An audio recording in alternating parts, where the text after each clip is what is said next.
Subsidy पाइबा हेले सरकारी कर्मचारी मैंने सब लांच मागती आपण मैंने कहीं लांच देवेनि आपण मैंने चेष्टा करेंगे लांच न देवाई जदि आपण को कौन अधिकारी आपणकर सब्सिडी रिलीज करूना मत फोन करूँ जोड़ी था ना कहीं मत जनातु मुझे देखी केमी से लांच ने आपण मैंने सब्सिडी नहीं कि काम करूँ सरकार दौरान से आपणकर अधिकार। आज आम कथा हवा इंटीग्रेटेड फार्मिंग बा कंपोजिट फार्मिंग कौन एवं सरकार दौथुबा सब्सिडी को व्यवहार करिकी आमे केमिति गोटे लाभजनक प्रोजेक्ट तैयारी करबा से विषय आसंत आज टिके आलोचना करबा। मुख्यमंत्री कृषि उद्योग योजना बा MKUY यही योजना रे मु 20टी क्रॉसब्रीड गाईर गोटे प्रोजेक्ट करिछि।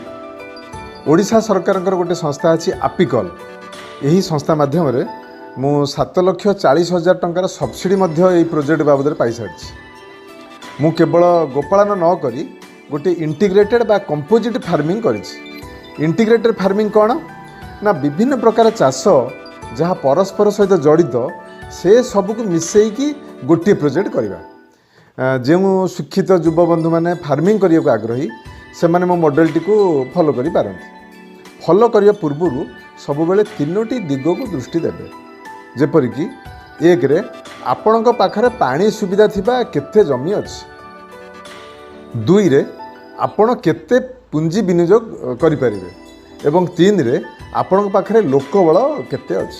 किंतु बुझिबा काहा सहित काहाकू जोड़ी हबो। एक रे हला गोपालन, 2 रे होची छेली चाष, 3 रे होची आपणकर माछ चाष, 4 रे कुकुड़ा चाष, 5 रे बतक चाष एवं 6 रे फल और पनीपरिया चाष। एबे आसंतु बुझिबा एई सब प्रोजेक्ट परस्पर सहित केमिति जोड़ी ही पारिबो। आपण क्षीर पई गोपालन कले, मांस पई छेली चाष कले, किंतु गाईर गोबर आ छेली नंडी आपण साधारणतः बिकी दियंती एवं गाईर मूत्र प्रति आदौ ध्यान दियंती नाही। किंतु आपण जो इंटीग्रेटेड फार्मिंग करेंगे बा कंपोजिट फार्मिंग करेंगे सेते बेले ये गाईर गोबर और मूत्र ता संगे छेली नंडी आपको आदौ बिक्री करेंगे नहीं कि नष्ट मध्य करेंगे नहीं। आपण जान रखा उचित जे 10टी गाई पई आपण को 2 एकर जमी रे घास चाष करिया पड़ो। से अनुपात रे जब आपण 20टी गाई रखिबे 4 एकर जमी रे घास चाष करिवे। यही जमी रे आपण से गाईर गोबर और छेली नंडी पकइबे, पकईकी नापियर घास चाष करेंगे। नापियर चाष कले कौन हम आपणकर दाना खर्च कमिजिव एवं क्षीर क्वांटिटी एवं क्वालिटी दीटाक बेटर हम। ता सहित छेली ग्रोथ मत बहुत बढ़िया हो। आपणकर गुहाल धुआ पानी से किसी गोबर रही एवं गाई मूत भी थी। यही सब पानी गुड़ाक आप नष्ट न करिकी गोटे बड़ कुंड करके संरक्षण कर रखिए। से पानी रे आपण मागुर, शेउल, सिंगी इत्यादि जो देसी माछ एगुड़ा चाष करेंगे। ये माछ गुड़ा कौन से वेस्ट पानी रे आराम रे बंचे। आपन तापई खाद्य आपणकर खर्च करा दरकार पड़ो नहीं। आपन ताकू बिकिक आप 2 पैसा लाभवान हेबे एवं से कुंड रे जो पानी आप रखिए से तार स्तर बढ़ी बढ़ी जीव अधिका हो। से कौन करेंगे ना गोटे ऑटोमेटिक पंप लगेदेवे से पानीटा से टाणिकी नहीं छाड़देव आपंकर कौन आप जो फल पनीपरिया धान बिल जो चाष कर मड़ेबे जहाँद्वारा कौन हम ना आप कीटनाशक औषध व्यवहारटा पूरा कमिज व्यवहार करें कहले चले एवं उर्वरता माटीर उर्वरता बढ़े।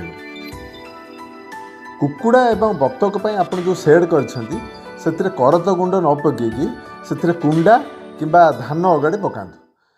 जितेबाला कुकुड़ा एवं बतकर वेस्ट गुड़ाक से जो कुंडा और धान अगाड़ी मिसब ताकू रेगुलर सफा करके नहीं आपणकर पोखर पकेबे। पोखर पकेले यहाँ गोटे माछ मान गोटे बहुत भल आहार।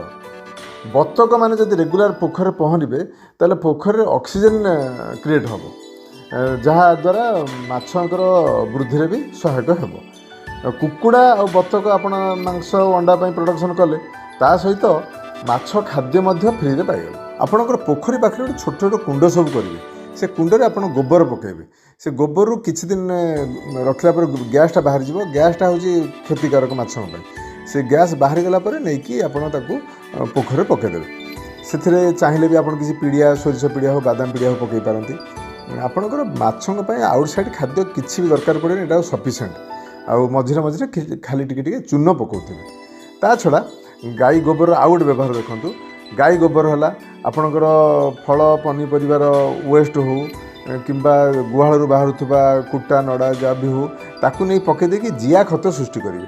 ସେଇ ଜିଆ ଖତଟାକୁ ପୁନର୍ବାର ଆପଣ ଚାଷରେ ପନିପରିବା ଚାଷ ହେଉ କି ଧାନ ଚାଷ ହେଉ ସେଇଠି ପକାଇଦେବେ। ଦେଖିବେ ରାସାୟନିକ ସାରର ବ୍ୟବହାର ସମ୍ପୂର୍ଣ୍ଣ ବନ୍ଦ ହୋଇଯିବ। ଯଦି ଆପଣ ଯେଉଁଟା ଫାର୍ମିଂ କରିବାକୁ ଚାହୁଁଛନ୍ତି ଯେଉଁ ଜାଗାରେ ସେଠି ଇଲେକ୍ଟ୍ରିକ୍ କନେକ୍ସନ୍ ନାହିଁ କିମ୍ବା ପାଣିର ବ୍ୟବସ୍ଥା ନାହିଁ, ତାହେଲେ OLIC ବା ଓଡ଼ିଶା ଲିଫ୍ଟ ଇରିଗେସନ୍ କର୍ପୋରେସନ୍ ମାଧ୍ୟମରେ 5 ଜଣ ଚାଷୀ, ଆପଣ ହେଲେ ଜଣେ ଆଉ 4 ଜଣ ଚାଷୀକି ଯୋଗାଡ଼ କରିବେ।